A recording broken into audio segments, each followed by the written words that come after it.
Good morning, folks. We're back here at Shawnee Prairie Nature Center. We're going to go on another bird walk today. About mid-April now, so a few weeks removed from the last bird watching video when it was filmed. You can see in the background things are a lot greener. You might be able to hear some of the birds. We still have a decent amount of bird song going on. A little gray this morning, so hopefully we'll get some good footage. But other than that, we're going to see what we can find out here. Let's go for a bird walk.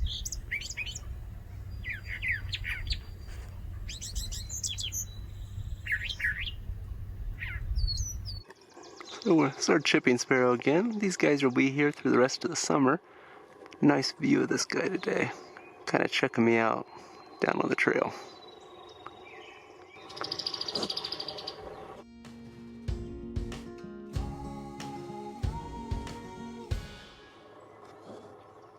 So this is a yellow-bellied sapsucker.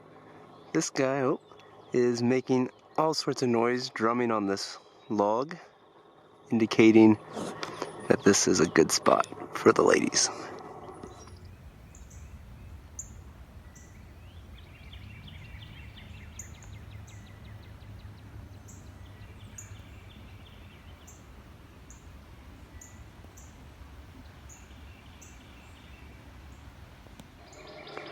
So here we have one of the first migrating warbler species of about a dozen that we'll see throughout this coming season.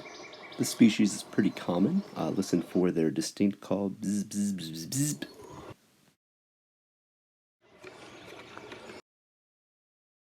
Just a little taste of the warbler activity that's going to be filling the trees for a few short weeks here between now and the end of May.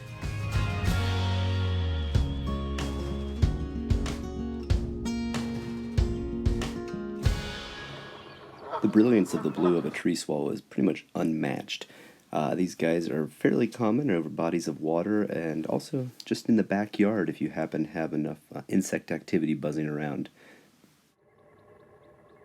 A favorite duck of mine, the blue-winged teal, reminds us just how brightly colored ducks are. We kind of take ducks for granted and, oh, they're not very colorful. But these guys show off that they have some brilliant blues and green.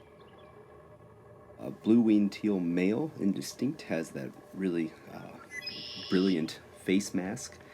Female, the hen being nice and camouflaged, of course, for nest season. So here's a muskrat. These guys are extremely common at Shawnee Prairie, and while we have beaver, the muskrat is much more often seen. These guys are considerably smaller. A beaver grown adult would be about 40 to 70 pounds, and the muskrat much, much smaller than that.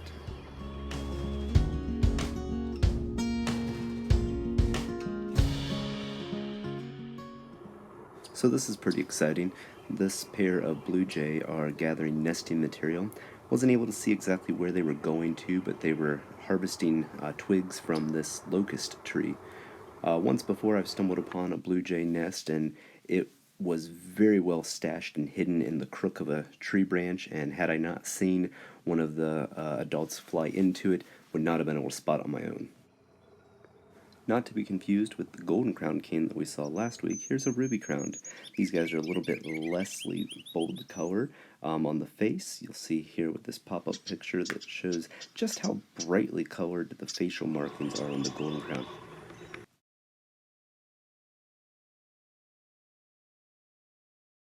Very energetic bird still, difficult to film, difficult to see in binoculars even, constantly moving, great little birds. These guys will be here for just a few short while longer before they disappear up north.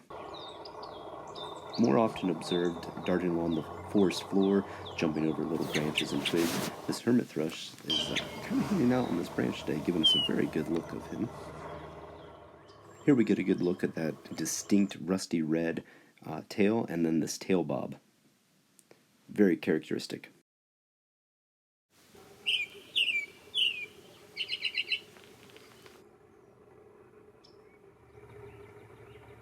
The yellow-rumped warbler is the only warbler species we can find in Ohio, or this part of Ohio at least, during the winter months even, at times.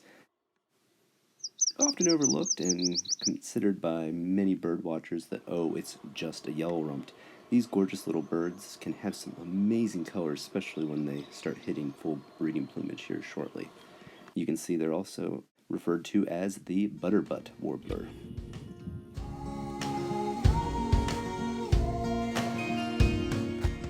So I'm very excited that we got some footage of this. This swamp sparrow, very often difficult to see. As you can see even in this footage, they sulk around underneath heavy brush cover.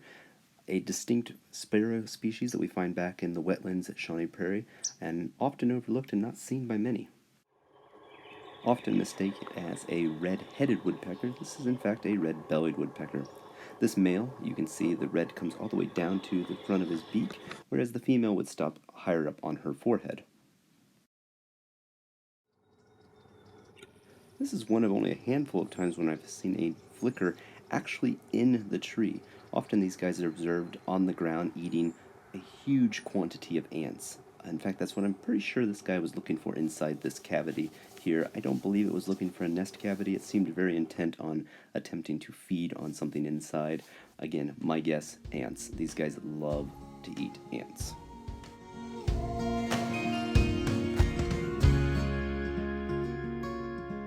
A juvenile from last year's nesting season, this Cooper's hawk is almost done with his juvenile coloration you see here, and about to take on the adult coloration here. Songbird hawks are often exciting additions to bird feeders.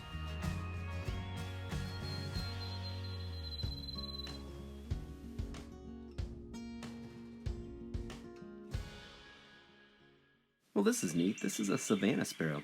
I can probably count on one hand the number of times I've seen this bird species, not because they're uncommon, just that they're difficult to see, rarely sitting in a tree like this.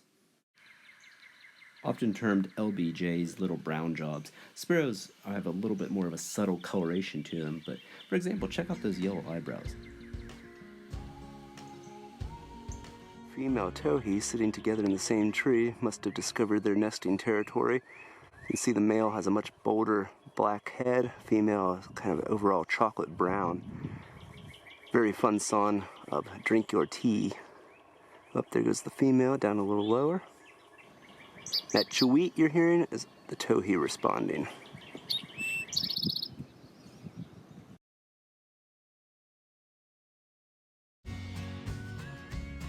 Oh wow, what a great way to end this hike today. This adult bald eagle is nearly fully adult. You can see a little bit of black still on his tail feathers there. Has been spotted more and more often around Shawnee Prairie. Super exciting. Guys, thanks for coming on a bird hike with me again this morning. We had some great birds out there. We had black-throated green warblers, which were super exciting. We had a few other species that we hadn't seen yet this year or much of. And then that bald eagle is always exciting to see. Even though they're getting more and more common around here, it's fun to see them still flying over Shawnee Prairie. So again, thank you for coming on a bird hike. The Darke County Park trails are open for your family to enjoy, and we hope to see you guys out there again soon. Migration is just underway, and very soon we'll be seeing up to 12 species of warblers showing up, and we should start seeing a really good amount of bird activity here in the very near future. So hope to see you guys on a bird hike with me again real soon, whether it be digital or in person. Have a good day.